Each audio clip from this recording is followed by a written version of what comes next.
Hello everyone, welcome to Commodities podcast. This is 𝗀𝗲𝗀𝗻𝗀𝗃 from Sharekhan, BNP Paribas. Today we have an update on crude oil. Daily chart पर crude oil 6400 और 6700 के range में consolidate कर रहे हैं पिछले 4 हफ्तों से. प्राइसेस रिसेंटली हायर फॉर्मेशन से ट्रेड कर रहे हैं जब वो 6400 के लेवल से बाउंस बैक कर चुका है. Prices have the resistance around the level of 6700 जो कि इसका रिसेंट हाइज है. The momentum indicator RSI has a positive crossover as it moves from the oversold zone supporting the bullish bias.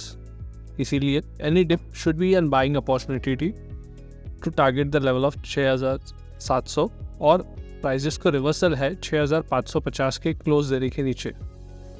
Hence, we expect crude oil to trade with a positive bias for the day ahead.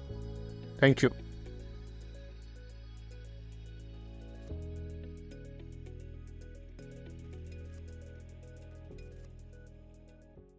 Investment in securities market are subject to market risks.